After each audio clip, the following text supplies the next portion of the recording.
ginawa mo sa akin kasi hindi talaga maganda yun. Saka wag mo na namang awayin nanay mo. Kasi nagsusumbong lagi sa akin. Alam mo yan. Ayun, maging masaya ka.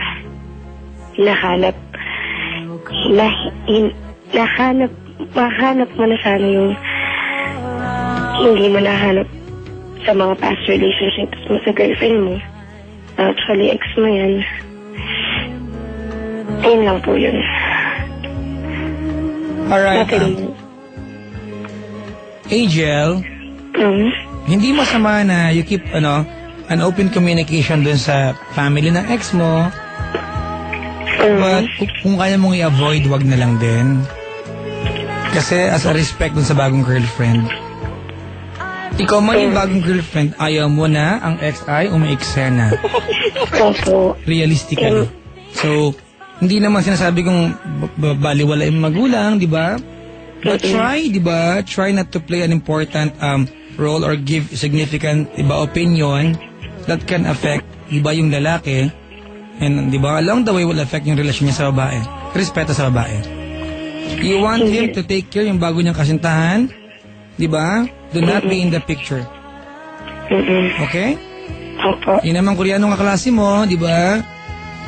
Wag mong hayaan na ang tingin sa ating mga Pilipina, sa inyong mga Pilipina, di ba? Ay pastime. Lalahatin ko na kasi sabi niya ayaw niya ng kasintahang Pilipina. Tama? Wag mong hayaan gawin tayong option, ha? Baka kimchi lang tayo sa kanila. Hindi maganda yun, ha? Okay, let's teach them, mga kaibigan, yung respeto. Yung tamang respeto para sa atin bilang Pilipino. Naintindihan mo? Opo. Alright, sige na, matulog ka na doon. Huwag ka na makinig sa masira buhay mo. Salamat, Papa. Salamat. Thank you, bye. Ang kaibigan, before ako magpatugtog ng isang buong set, eto na po yung ating The Letter. Medyo inumaga na naman tayo. Hindi alam kung bakit, mga kapatid. Papa Jack's The Letter.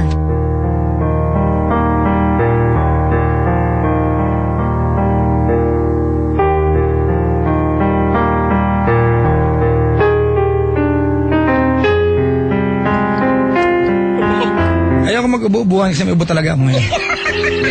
Mga kaibigan, maraming mga sulat na pinadala sa atin but I chose randomly para basahin sa atin The Letter. Sa mga hindi ko nabasa, lagi nakapadala, pasensya na kayo, ha? Oo.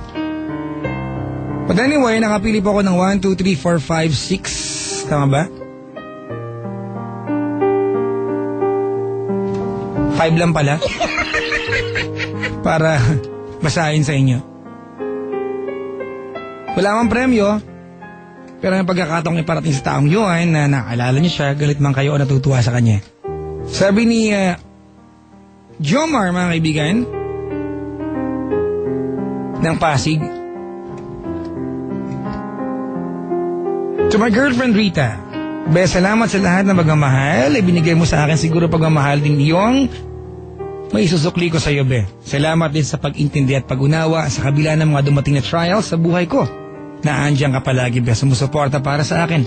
Salamat kay God na maabot tayo ng 8 months. Be, I love you. Ikaw lang yung babae sa buhay ko. From Jomar de la Paz ng Pasig City and Sweet. Kaasar. 8 months na kayo, di ba? Good luck. May you have beautiful years together. Long way to go. Diba? Sana yung sinabi mo tonight, yung estado ng emosyon mo, diba, will remain the same in the years to come. Sabi naman ni Reagan, mga kaibigan, Dear Monique, kamusta ka na? Sana mapakinggan mo ang message ko sa mamagitan ni Papa Jack. Nagdamay ka pa. Di ba before madalas tayo makinig sa TLC? Alam ko, hindi na mangyayari yun. Dahil wala ka na.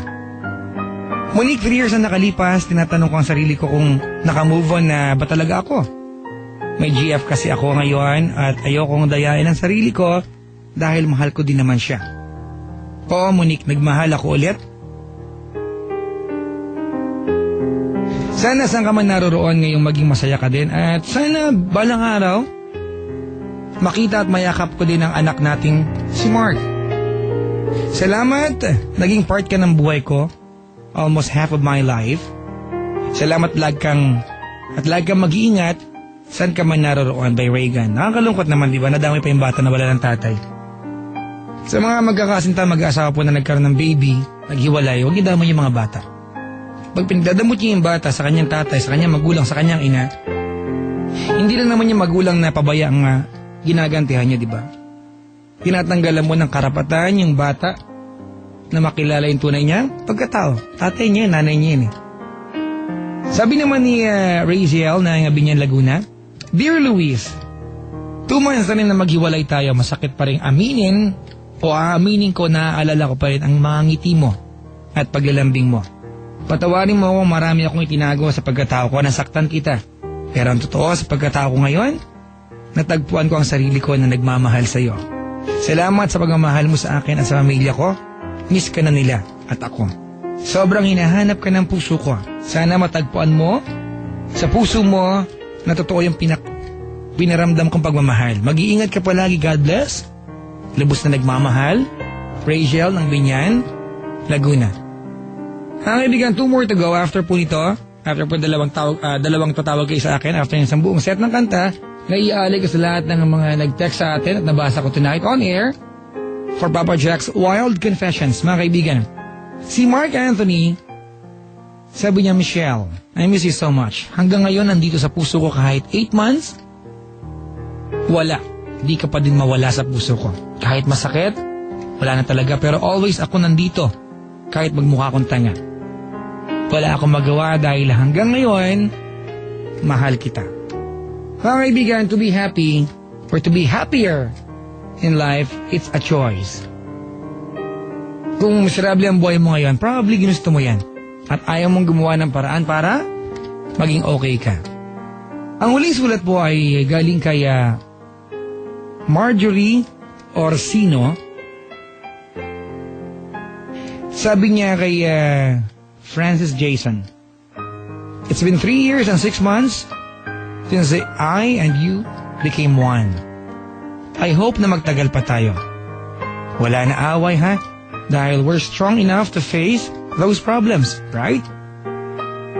I'll do everything to make our relationship perfect and to prove you more that you're the only one that makes my life complete.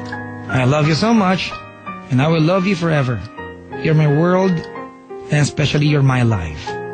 Always remember that every word I say is true. This I promise you. Sabi ni Marjorie Orsino. Mga kaibigan, ang sulat po ni Marjorie, kaya po siyang pinili kang basahin ng huli, ay larawan po ng sobrang kontentong girlfriend.